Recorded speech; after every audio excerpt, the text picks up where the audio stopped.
મહારાજે સુંદર વાત લખી. મહારાજ કે અમે કીધું એમ જો તમે કરશો તો અક્ષરધામની અંદર તમે ને અમે ભેળા રહીશું, નહીં તો તમારે ને અમારે ઘણું છેટું થઈ જશે. એમાં જરાય શંકાને સ્થાન નથી. અને મહારાજ વચનામૃતમાં આગળ એમ બોલે કે તમારી કરેલી ભક્તિ કોઈ કાળે રજળતા રજળતા શબ્દો મહારાજે વાપર્યા છે. રજળતા રજળતા તમારી કરેલી ભક્તિ એનું કોઈ બીજબળ બન્યું હશે, અને જો એ પ્રગટ થશે તો અમે તમને પુનઃ આવો યોગ આપશું. પણ અંતે તો અમે કીધું એમ કરશો તો જ તમને ધામમાં તેડી જશું, નહીતર ધામ મળવાનું નથી. આપણે બધા બળભાગી છે કે આપણે ભગવાનના કયામાં છીએ.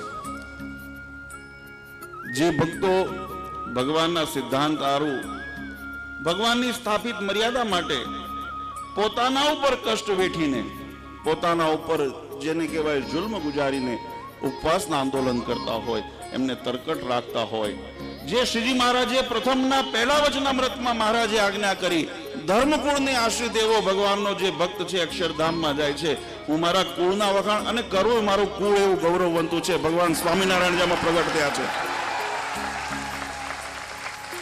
આ શરીરની અંદર લોહી એનું છે, કેમ વખાણ ન કરવું જેની અંદર ધર્મદેવ પ્રગટ થયા હોય, જેની અંદર બાતા ભક્તિ પ્રગટ જેની અંદર હોય, એના અંદર ભગવાન સ્વામિનારાયણનું લોહી હોય, જેમાં આચાર્ય સમર્થ રઘુવીરજી મહારાજ જેવા પ્રગટ થયા હોય, ભગવત પ્રસાદજી મહારાજ જેવા પ્રગટ થયા હોય, વિહારીરાવજી મહારાજ જેવા પ્રગટ થયા હોય, શ્રીપતિ પ્રસાદજી મહારાજ જેવા પ્રગટ થયા હોય. આ સંપ્રદાયને જેને ખૂબ સુંદર આગળ વધાર્યો એવા આચાર્ય શ્રી આનંદ પ્રસાદજી મહારાજ અને આચાર્ય શ્રી નરેન્દ્ર પ્રસાદજી મહારાજનું વાલ જેને પ્રાપ્ત થયું હોય, અને આજે સમગ્ર વાતાવરણના વંટાળોની અંદર આજે સંપ્રદાયને એક સ્થિર થઈને મજબૂતીથી જેને ધારણ કરી રાખ્યો હોય એવા આચાર્ય સમર્થ પરમ પૂજ્ય સનાતન ધર્મ ધુરંધર ધર્મ માર્તંડ ધર્મ ભાસ્કર આચાર્ય શ્રી અજેન્દ્ર પ્રસાદજી મહારાજ જેવા પ્રગટ થયા હોય, એના કુળની અંદર જન્મ મળ્યો છે. એનું ગૌરવ કેમ ન હોય?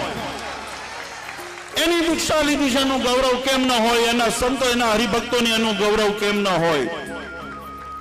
જે મહારાજે ધર્મ, તો એનું ગૌરવ ન લઈએ તો બળદિયાનું ગૌરવ લઈએ?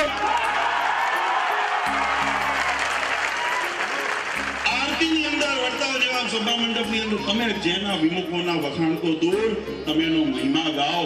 તમારે શરમથી ડૂબી મરવું જોઈએ, ગોમતી ભરી દો.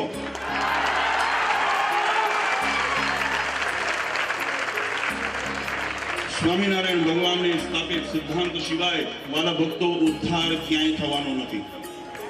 અને એ સિદ્ધાંતને જેને વળ્યો છે, જગતની દ્રષ્ટિએ મોટા મળે ન મળે. ઘણા હમણાં બધા સંતો પ્રવચનના પ્રશ્નોએ મને વોટ્સઅપ કર્યો હતો. મને દુઃખ એ વાતનું થાય કે હરિભક્ત અમને દાડિયા લાગે છે. અરે એમાં તમારી માતા, તમારી જનેતા, તમારા બાપા, તમારા ભાઈઓ બેઠા હતા. તમને એ પ્રગટ લાગે છે? ધર્મકુળ આશ્રિત કહેવાની અંદર એમને હવે શરમ મહેસૂસ થાય છે. અમને અધર્મકુળ આશ્રિત થાઓ, અમે ક્યાં ના પાડીએ છીએ? વધારે વિશેષ તો દુઃખ એ વાતનું છે વાલા ભક્તો, ભગવાન સ્વામિનારાયણે જેનો પડછાયો લેવાની ના પાડી હોય એવા વિમુખોના આશ્રયની અંદર બેસીને, એના ખોળાની અંદર રહીને, અને પાછળ રહીને આજે સંપ્રદાયને ગુમરાહ કરવાનું કાર્ય કરે છે. હજારો ભક્તોના મોક્ષ બગાડવાનું કાર્ય કરતા હોય, અને છતાંય અપેક્ષા એવી રાખે સંતોને માટે પણ, હરિભક્તોને માટે પણ, કે અમારા ઉપર બધા અમને આદર ભાવ, અમે આદર ભાવથી જ જોઈએ છીએ.